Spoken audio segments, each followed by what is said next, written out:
Isaías capítulo 10. Ai dos que decretam leis injustas, dos que escrevem decretos opressivos, para negarem justiça aos pobres, para privarem do seu direito os aflitos do seu povo, a fim de despojarem as viúvas e roubarem os órfãos. Mas o que vocês vão fazer no dia do castigo, na calamidade que vem de longe? A quem vão pedir socorro e onde deixarão a sua glória? Nada mais lhes resta fazer, a não ser curvar-se entre os prisioneiros e cair entre os mortos. Nem com tudo isto se desviou a ira de Deus, e a mão dele continua estendida. Profecia contra a Assíria. Ai da Assíria, centro da minha ira. A vara em sua mão é o instrumento do meu furor. Eu a envio contra uma nação ímpia e contra o povo da minha indignação. Lhes dou ordens, para que dele roube a pressa e lhe tome o despojo, e a ponha para ser pisado aos pés, como a lama das ruas. Ela, porém, assim não pensa, o seu coração não entende assim. Pelo contrário, em seu coração só pensa em destruir e exterminar não poucas nações, porque diz: não são meus comandantes todos eles reis? Não é Cano como Cardemis? Não é Amate como Arpade? E Samaria como Damasco?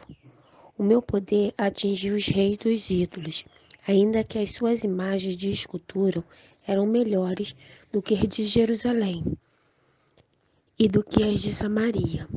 Será que não são? Será que não posso fazer com Jerusalém os seus ídolos?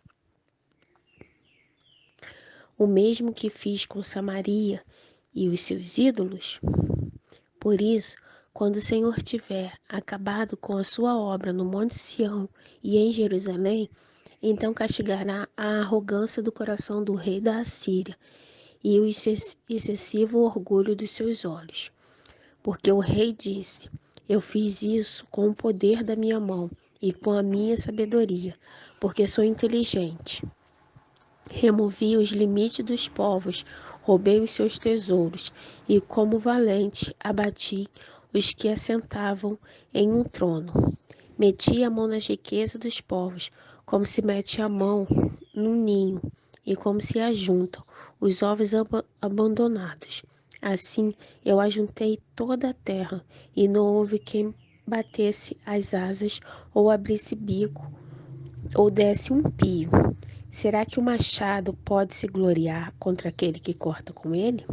Ou será que a serra pode se engrandecer contra quem maneja?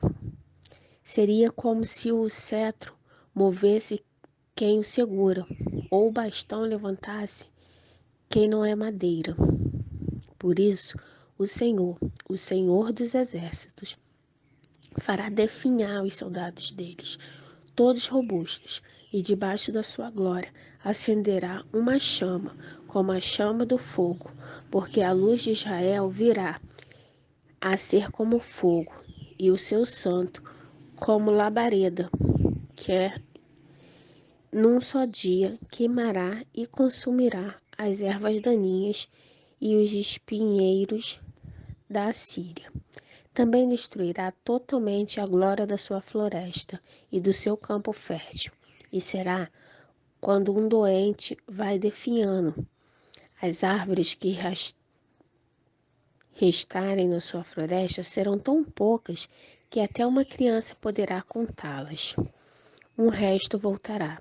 Naquele dia, os restantes de Israel e os da casa de Jacó, que tiveram escapado, nunca mais se apoiarão naquele que os feriu, mas se apoiarão no Senhor, o Santo de Israel.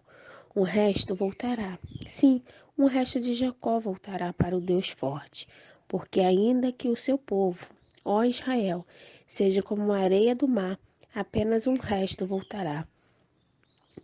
Uma destruição está determinada, transbordante de justiça, porque essa destruição já determinada, o Senhor dos exércitos, a exultará no meio de toda esta terra. Por isso, assim diz o Senhor dos Exércitos, povo meu, que mora em Sião, não tenha medo da Assíria, quando ela castigar você com uma vara e levantar contra você o seu bastão, à maneira dos egípcios, pois aqui o bem pouco se cumprirá a minha indignação e a minha ira para a consumir, porque o Senhor dos Exércitos suscitará contra ela um flagelo, como matança de Midian, junto ao rochedo de Horebe. O seu bordão estará sobre o mar, e ele o levantará como fez no Egito. Naquele dia, o peso dele será tirado dos ombros de vocês, e o jugo dele será removido do pescoço de vocês, jugo que será despedaçado por causa da gordura.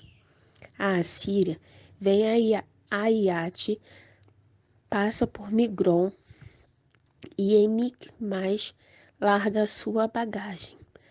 Passa o desfiladeiro, aloja-se em Geba, Jarramá, treme, Gibeá de Saul, foge. Grite bem alto, ó filha de Galim. Escute, ó Laís, pobre Anadote. Madanessa se dispersa. Os moradores de Gebim fogem para salvar-se. Neste mesmo dia, a Assíria parará em Nobre, agitará o punho fechado para o monte da filha de Sião, a colina de Jerusalém. Mas eis que o Senhor dos Exércitos, cortará os ramos com violência. As árvores de grande porte serão derrubadas, e as mais altas serão abatidas. Cortará com o machado as árvores da floresta, e o Líbano cairá pela mão de um poderoso.